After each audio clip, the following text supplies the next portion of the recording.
El día de hoy vamos a hablar acerca de servir es el evangelio práctico.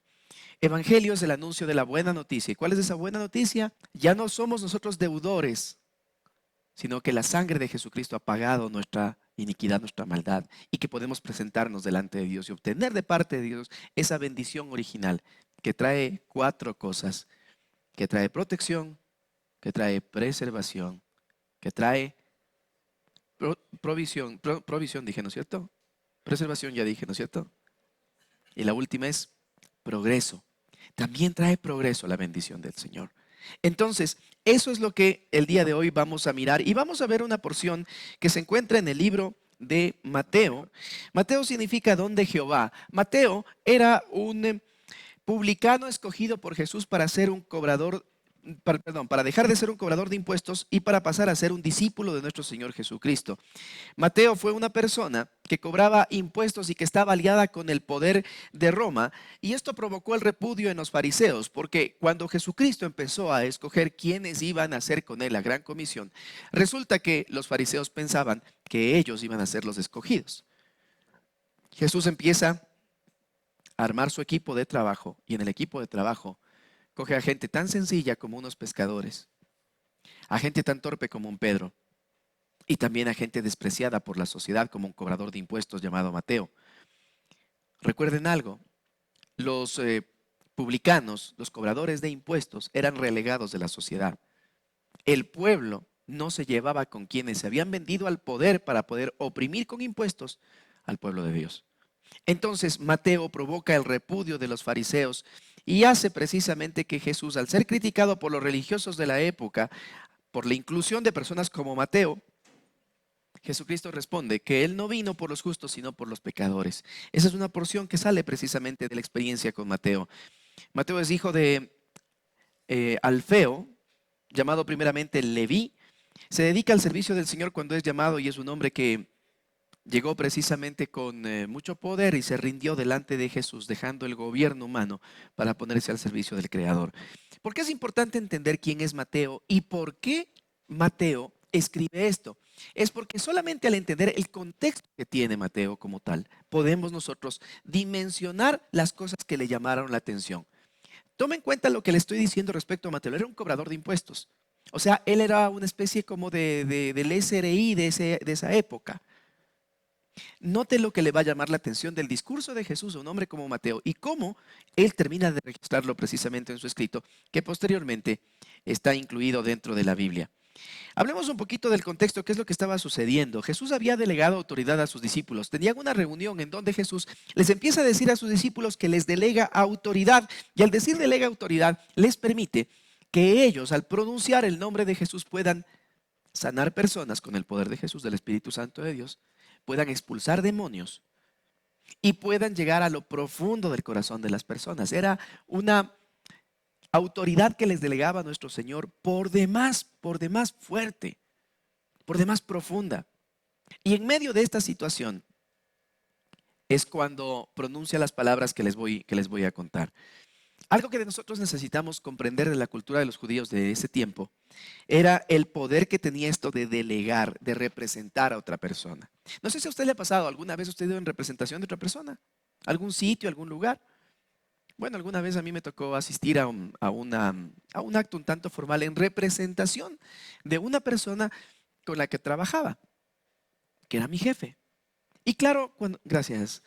Y cuando yo llegué, pues me hicieron pasar adelante, aunque no era yo la persona, me nombraron en representación de tal persona y fui parte del acto. Eso es en nuestra cultura latina.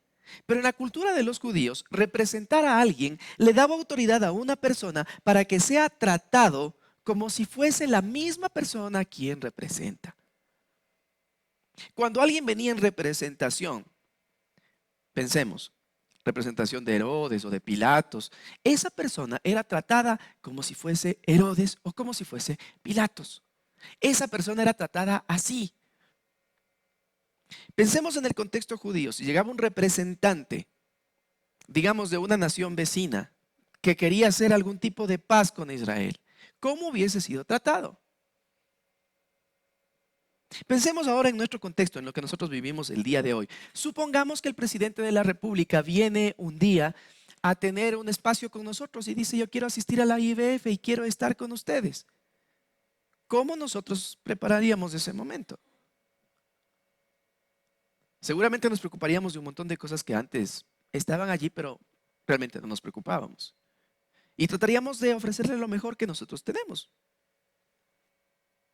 En la cultura de los judíos, si alguien representaba, como les digo en este caso el presidente, debía tener la misma atención. Y cuando Jesucristo le dice a sus discípulos que les está delegando autoridad para poder sanar enfermos y para poder expulsar demonios, en la cultura de los judíos es prácticamente les está entregando una parte de sí. Y donde ellos iban debían ser tratados como si fuese Jesucristo mismo. Acerquémonos a ver lo que dice precisamente el texto. Abramos nuestra Biblia o si no la tiene nos puede seguir en la pantalla. Estamos en Mateo 10, en el versículo 40. El que a vosotros recibe, a mí me recibe. Y el que me recibe a mí, recibe al que me envió. Recuerde usted que el pensamiento del judío en ese tiempo era, la persona que viene en representación de alguien debe ser tratada como esa persona a quien representa. ¿A quién representaba Jesucristo? ¿A quién?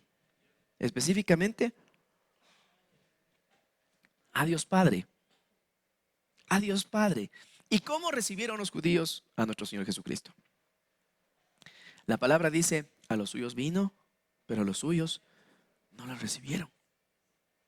Entonces, la forma como los judíos estaban tratando al representante de Dios y por ende a Dios no era la más adecuada. En el contexto de la predicación de Jesucristo en ese momento, era bastante duro. Jesucristo cuando quería viajar de un lugar a otro, de un pueblo a otro, para predicar, para sanar, para compartir el Evangelio, ¿cómo lo hacía? ¿Cómo se transportaba? Tomaba el metro de Jerusalén y en 15 minutos estaba al otro lado. Cuando quería ir a un sitio, cuando fue donde el Gadareno, por ejemplo, tomó las aerolíneas de Gadar para poder cruzar. ¿Cómo lo hacía? Tenían que caminar largas distancias. Tenían que caminar largas distancias. ¿Cómo era la comida en ese tiempo? ¿Sería que se buscaban un paradero para poder comer? ¿Cómo lo hacían? Llevaban algo de comida, sí, es cierto, pero también buscaban ciertos frutos en el camino. Y también habían ciertas personas encargadas, en el caso de la gente que acompañaba a nuestro Señor Jesús, de tener presente en dónde podían abastecerse de productos. Eran otros tiempos, no es el mismo contexto en el que nosotros estamos hablando. ¿Y cómo sería el tema de la salubridad? Iba a la compañía y a nuestro Señor Jesucristo le daba ganas de ir al baño y decían, ¿pararán en una gasolinera? Sería así. El tema de la salubridad era algo muy, muy delicado y muy guardado por parte de los judíos. Ellos siempre estaban pendientes del asunto salubridad. De hecho, llevaban la famosa estaca que les he contado varias veces. Una estaca ceñida a su cintura para poder hacer un huequito, hacer sus necesidades y después taparlo. Un judío siempre llevaba una estaca. ¿Cómo sería el asunto del financiamiento? Porque a la final, si se abastecían de algo en algún lugar, debían pagar por lo que estaban abasteciéndose.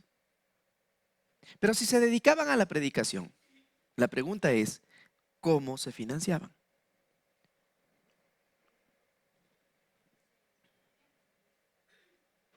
Bueno,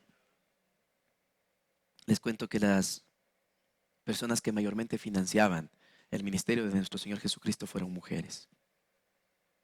Mujeres. Y mujeres muy agradecidas. Pueden buscar uno de esos mensajes, los tenemos en el internet, en el YouTube. Eran mujeres. Mujeres que habían comprendido que nuestro Señor Jesucristo venía con una misión especial. Jesús representaba a Dios Padre y tenía condiciones muy difíciles para poder llevar el anuncio de la vida nueva. Pregunta, ¿cómo la tendrían entonces los discípulos? Acuérdense que en el pensamiento judío, el representante debía tener el mismo trato del representado. Si Jesucristo representaba a Dios y tuvo condiciones extremas, adversas, los discípulos iban a representar a Jesucristo. ¿Qué condiciones iban a tener? ¿Cómo recibió la gente a Jesús? ¿Cómo sería que iban a recibir a los discípulos? Miren, esta porción es una representación de lo que hoy en día nosotros también llevamos. Y nosotros llevamos la presencia de nuestro Señor Jesucristo. Llevamos la presencia de nuestro Dios Padre. Llevamos la presencia de su Santo Espíritu. ¿Cómo creen ustedes que va a ser nuestra condición a la hora de compartir la buena noticia? Y saben decir, no, yo ya no digo nada porque a mí me saben hablar, se saben enojar, se sienten incómodos cuando comparto la palabra de Dios. Y ahí hay dos cosas. La una es que realmente la palabra de Dios va a incomodar a la gente. No podemos cambiarlo. El pescador siempre va a oler a pescado. Y si el Señor nos dijo, vengan, que ustedes van a ser pescadores de hombres, representado en los discípulos toda la generación que quiere seguir a nuestro Señor Jesucristo, pues entonces vamos a oler a lo que hacemos. La palabra de nuestro Señor Jesucristo normalmente incomoda. La motivación espiritual es la que nos hace sentir lindos y que nosotros somos los que tenemos derecho a todo. La motivación espiritual nos quiere hacer pensar de que nosotros somos los merecedores de la gracia y la bendición de Dios. Pero la palabra del Señor nos hace saber otra cosa. Nos hace saber que quien quiera seguir a Jesucristo tiene que negarse a sí mismo. O sea, tiene que decir a sus impulsos, no. Tiene que saber poner un freno a lo que normalmente ha hecho. Tiene que negarse a sí mismo. Y tiene que tomar su cruz y seguirlo. Si el maestro tuvo condiciones adversas para poder caminar, nosotros también las vamos a tener. Quiero decirle, no piense usted porque ha propuesto en su corazón a servir a las demás personas. No piense, ve que el camino va a ser fácil. Porque cuando uno se propone ayudar al resto de personas, tiene que estar dispuesto a sufrir lo que nuestro Señor Jesucristo sufrió. Ayer alguien me preguntaba y me decía, ¿qué se necesita para ser pastor? Y yo le decía, se necesitan tres cosas. La primera, se necesita un llamado de parte de Dios. O sea, Dios tiene que entregarnos esa función, delegarnos esa función. Dios tiene que hablar de forma fehaciente a nuestro corazón y darnos a nosotros la convicción, y no solamente a nosotros, sino que debe a través de otras personas confirmar de que estamos teniendo un llamado de parte de Dios para poder cuidar un grupo de personas que pertenecen al pueblo de Dios. Esa es la primera. La segunda cosa, necesitamos tener una instrucción formal. No podemos nosotros pretender hablar de la palabra de Dios si no llegamos a tener una capacitación formal. Y al hablar de formal, hablo de que tengamos una formación académica en la palabra de Dios. Bueno, existen seminarios donde en 4 años uno puede sacar la licenciatura. Ese es el tercer requisito, licenciatura teológica. Pero hay un tercer y último requisito que viene a ser el más importante. El primero, un llamado. El segundo, una formación. Y el tercero, que creo que es el más importante, es ejercer ese llamado y esa formación. Ejercerlo. Y me decía esta persona, ¿existirán personas que no ejerzan? Le digo, sí, y son un montón. ¿Saben que solamente el 20% de las personas salidas de un seminario terminan de tener una vida pastoral que finaliza de una manera adecuada? El resto de personas se van quedando en el camino. ¿Y sabe por qué? Entre otros aspectos. Porque para servir al Señor se necesita tener un corazón inofendible. Inofendible. Regrese a ver a la persona que tiene a su lado y dígale, corazón inofendible. Porque la manera como Satanás limita a todo siervo de Dios es volviéndole una persona resentida. Si usted se quiere resentir, en la iglesia, en el trabajo, si usted se quiere resentir en su familia, va a encontrar 1001 razones para resentirse. Se va a resentir, como dice el Fercho, por 3 razones. Se va a resentir porque sí, porque no y por si acaso. Todo comienza en el resentimiento. Y para servir al Señor se necesita un corazón inofendible. Para que su matrimonio pueda fortalecerse y pueda caminar, necesita tener un corazón inofendible. Necesita saber que existen cosas que usted debe simplemente dejar pasar. Hay otras cosas que usted debe conversar y hay otras cosas que usted no puede permitir en su matrimonio. Pero ninguna de las 3 puede llegar a ofenderle de tal manera que genere un resentimiento. Seguramente se va a sentir mal, seguramente no le va a gustar muchas cosas. Seguramente usted se va a sentir incómodo o incómoda con algo que esté sucediendo. Y tendrá que hablar y tendrá que decir y tendrá que ponerse de acuerdo, pero después de eso tendrá que perdonar. Y tendrá que volver al estado original de un corazón inofendible, porque Satanás comienza todo con el resentimiento. Y usted necesita conocer que para servir al Señor necesita ese corazón blindado, blindado al resentimiento me refiero.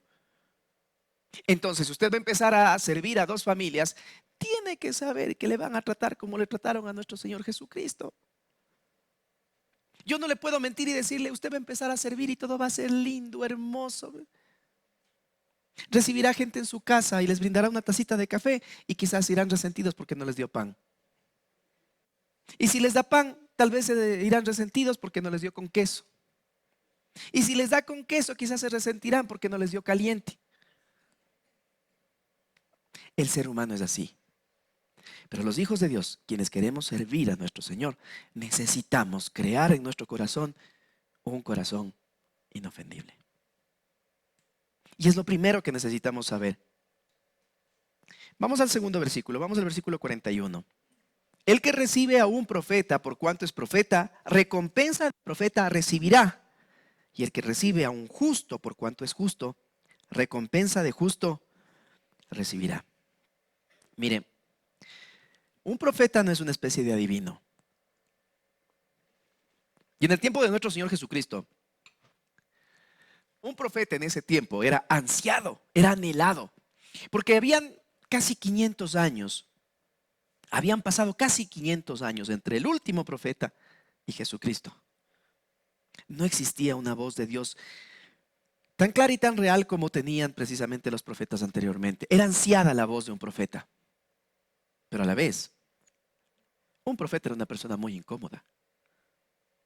¿Y por qué era muy incómoda? Hoy, digamos, lamentablemente hay una corriente donde piensan que el ser profeta es una especie de un siervo de Dios, entre comillas, que saca una bola de cristal y el que va pasando le va como medio adivinando el futuro. Vos vas a hacer esto, vas a hacer el otro, vas a hacer este otro. Cuando en realidad la palabra de Dios me hace ver 3 cosas fundamentales dentro de lo que es ser un profeta. Y ser un profeta, en primer lugar, es traer la voz de Dios. Y en medio de una situación adversa, en medio de un conflicto, en medio de una familia que quizás se está desmoronando, traer la palabra de Dios, traer voz de Dios. Eso es ser un profeta. Traer voz de Dios es la primera cosa. ¿Y sabe por qué la mayoría de cristianos no ejercemos voz profética dentro de nuestro contexto? Porque no tenemos la caridad moral para hacerlo, pues. Porque en los sitios donde nosotros nos desarrollamos normalmente, nos confundimos con los demás y hacemos exactamente lo mismo. Y vivimos de la misma manera. O somos agentes encubiertos que nunca decimos qué es lo que nosotros creemos. Nunca traemos voz de Dios. Ejercer un ministerio profético no es virar los ojos y empezar a flotar en el aire y decir, Dios dice, no, no, no, no.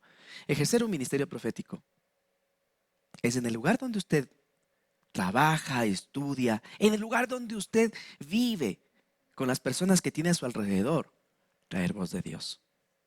Y para traer voz de Dios necesita usted vivir como Dios quiere que viva. ¿Cómo puede usted hablar a una vecina respecto al, me invento, a la infidelidad? Si usted coquetea con todo el mundo.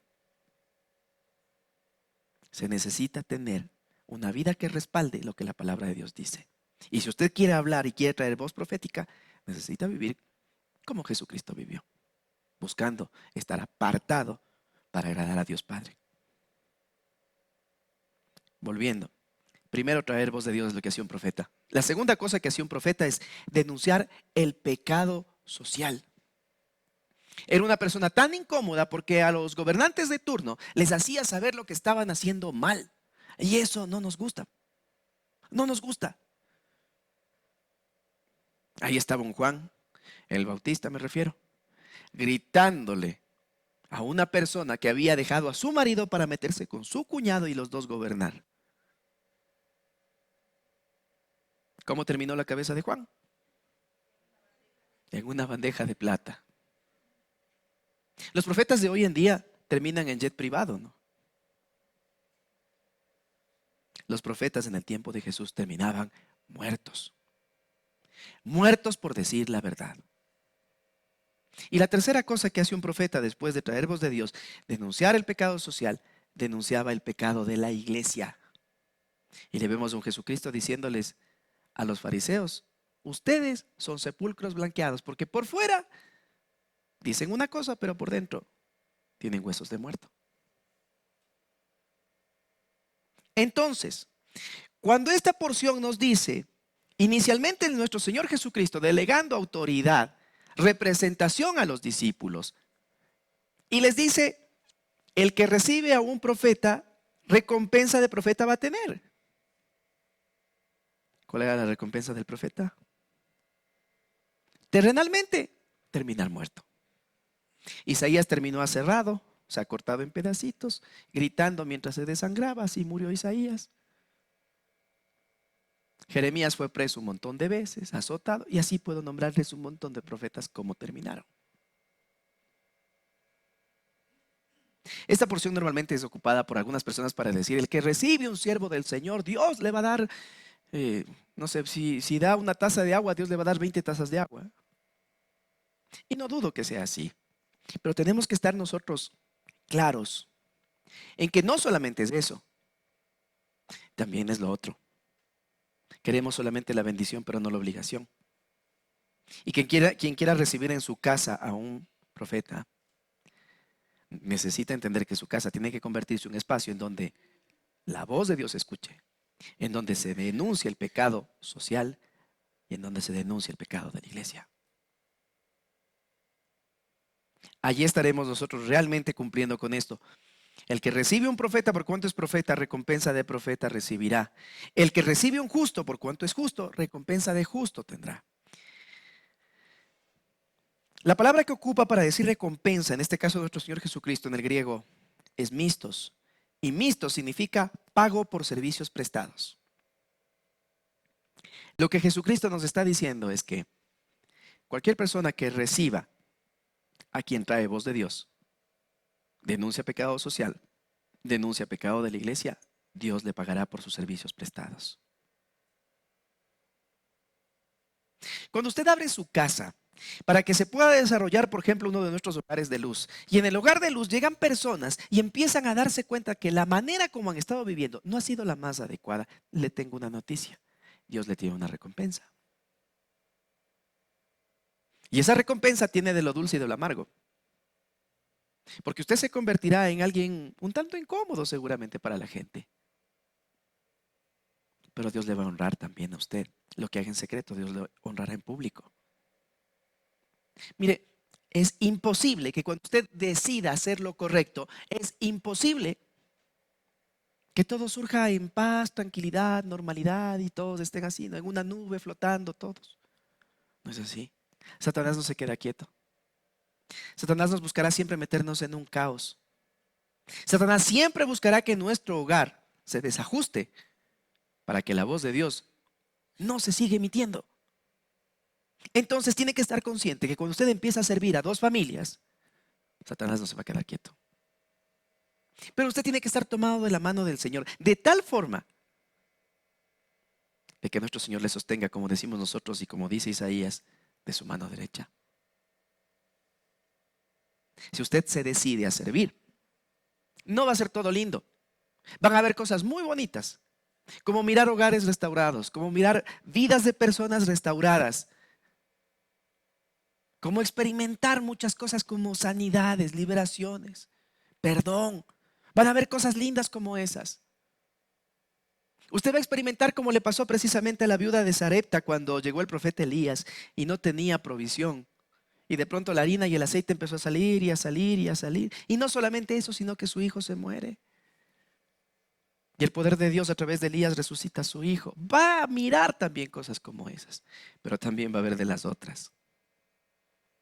También va a haber momentos de tristeza, de dolor, de angustia, y la gente normalmente nunca paga bien. ¿Por qué los pastores no terminan toda su carrera bien? Porque lamentablemente en el camino también son ofendidos. Y cuando se sienten ofendidos, muchos dejan el ministerio. Y muchos dicen, yo prefiero ir a una iglesia, sentarme en la última fila en una iglesia donde no me conozca nadie, alabar al Señor, recibir la palabra y me voy a mi casa. Y no estoy luchando con la gente, no estoy luchando con temperamentos, no estoy viendo que hacen las cosas mal y que no me entienden. Tienen el llamado, tienen la formación, pero no quieren ejercer, porque la gente nunca está contenta. Ese es un caso. Otro caso es donde la gente dice, no vuelvo nunca más a una iglesia.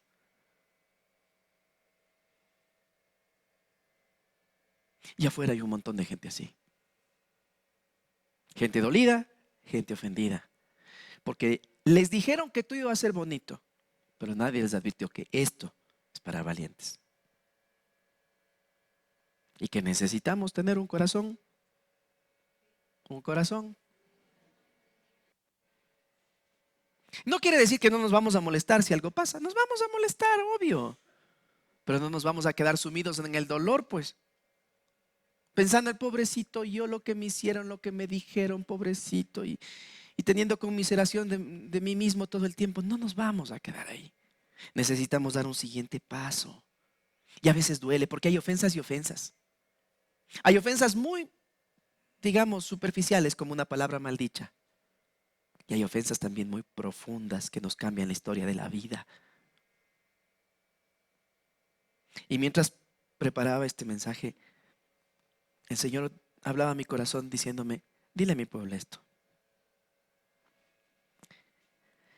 ¿A cuántos o cuántos hemos sido ofendidos de tal manera que la ofensa ha cambiado el sentido o el curso regular de nuestra vida? No levante la mano. Solamente piense en la ofensa que le cambió el curso de su vida. La falta, la agresión que alguien tuvo que cambió su vida. El Señor me decía, dile a mi pueblo que quien le agredió fue una persona, pero que yo no le he fallado. Dios no te ha fallado. El desatino de una persona pudo haber cambiado el curso de tu vida, pero el Señor sigue siendo fiel contigo. Él sigue teniendo el mismo propósito con el que te creó. Pero es necesario que superemos el dolor. Quizás recordaremos muchas cosas, pero el día que recordemos sin dolor, podremos avanzar al propósito que el Señor tiene para nuestras vidas. Repito, hay ofensas y ofensas. Hay cosas muy profundas que cambian el sentido de nuestra vida. Pero Dios no nos ha fallado. Él sigue siendo fiel. Vamos al último versículo. Y cualquiera que dé a uno de estos pequeñitos un vaso de agua fría solamente, por cuanto es discípulo, de cierto os digo que no perderá su recompensa. Y recompensa, les repito, significa textualmente pago por servicios prestados. Jesucristo hace referencia a una porción que está en el libro de Zacarías, en el capítulo 13, el versículo 7. Dice lo siguiente: levántate, oh espada, contra el pastor y contra el hombre, compañero mío, dice Jehová de los ejércitos. E hiere al pastor y serán dispersadas las ovejas, y haré volver mi mano en contra los pequeñitos. Contra los pequeñitos. Miren, Cuando habla de pequeñitos, habla de esta porción. Jesucristo les recuerda esta porción de Zacarías. Y era el pastor, serán esparcidas las ovejas y volveré mi mano contra los pequeñitos, quedarán desamparados. Y es una porción profética hablando de lo que pasaría con Jesucristo el momento que se ha llevado a la cruz, cómo se iban a dispersar los discípulos. Pero tiene mucho que ver también con la vida práctica el día de hoy. ¿Sabe? Un padre de familia es llamado a ser un pastor de su casa. ¿Qué pasa cuando es herido el padre de familia? ¿Qué pasa cuando un padre de familia cae en pecado? ¿Qué pasa cuando un padre de familia no tiene la condición moral de ejercer autoridad por alguna falta? ¿Qué pasa con su esposa? ¿Qué pasa con sus hijos? ¿Acaso no son también esparcidos y heridos? A ellos nos manda nuestro Señor Jesucristo, a que les demos un vaso de agua fría solamente. ¿Con qué es comparada el agua? ¿Cuál es la comparación que hace la Biblia con el agua? La palabra dice, como ríos de agua viva es la palabra de Dios. El agua es comparada con la palabra de Dios, porque el agua da vida. Y acuérdense que en un contexto de desierto, el agua era algo extremadamente preciado. Y si dice, si le dan solamente un vaso de agua fría a estos pequeñitos que están esparcidos, no perderán su recompensa. ¿Sabe qué es lo que necesita la gente afuera? Ese vaso de agua fría. Necesita una palabra que proceda del corazón de Dios. Necesita un ministerio profético. Una palabra que venga del corazón de Dios, que pueda calmar su sed. Algo como lo que les acabo de decir. El humano te falló, pero Dios no te ha fallado. La gente afuera necesita que nosotros le llevemos un vaso de agua fría. ¿No va a ser color de rosa? No va a ser color de rosa. Los pequeñitos no son en estatura. Se refiere a la humildad y a la sencillez de quienes estaban dispersados sin pastor en ese momento. Y como les digo, hoy tenemos también pequeñitos que necesitan ser pastoreados. Personas que quizás en medio de su sufrimiento y de su dolor están tomando decisiones parecidas más o menos a esto. En medio de un incendio, intentan apagar el incendio lanzando galones de gasolina.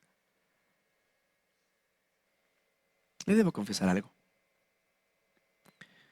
A veces yo no sé qué decirle, Salomé. Como les decía al finalizar la alabanza, la adoración, la enfermedad de Salomé hace que mi esquema normal y natural de las cosas, de lo que Dios hace, se rompa. Porque pasan cosas que no es lo que yo he visto, sino todo lo contrario.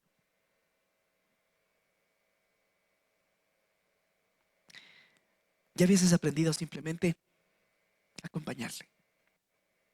No sé qué decirle, le he dicho, no sé qué decirte, no tengo respuesta, no sé. Solo déjame orar por ti y acompañarte. Y a veces la gente necesita eso. Alguien que simplemente esté a su lado mientras pasa la tormenta.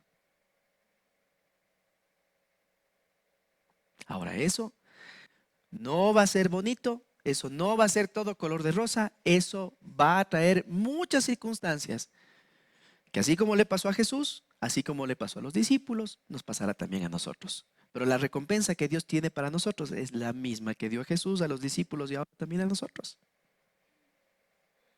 Gozar precisamente de esa vida eterna junto a nuestro Señor, junto a nuestro Dios, alabándolo por los siglos de los siglos. Y la recompensa en tierra también. ¿Y sabe cuál es la recompensa en tierra? Mirar personas restauradas, mirar hogares que empiezan a direccionarse, mirar a muchachos que comienzan a madurar, que no se dejan contagiar por la cultura del mundo. Mirar a hombres que empiezan a tomar carácter firme y a ponerse ellos delante de su hogar, siendo los sacerdotes de su casa quienes atraen la presencia de Dios. Mujeres que comienzan a decir, yo necesito caminar en unidad con mi esposo. Que ya no esconden las bolsas de las compras y dicen que la mamá les regaló, sino que antes de ir a hacer la compra hablan con su esposo y dicen, podremos hacer esto, se ponen de acuerdo y si lo pueden hacer, lo hacen. La recompensa es esa. Y también hay otra recompensa. La palabra de Dios dice que joven fui envejecido y no he visto, no he encontrado, justo desamparado, ni su descendencia que mendigue pan. Quiere decir que hasta económicamente el Señor también nos provee, nos protege, nos preserva, nos da progreso también. Porque la bendición es integral.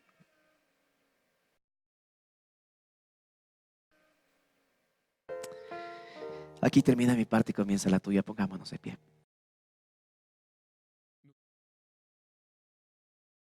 Nos encuentras por el sector Mall El Jardín, en la Alemania y República, frente al edificio Las Cámaras. Caminas unos pocos metros y verás nuestro rótulo. IBF, Familias Bendecidas.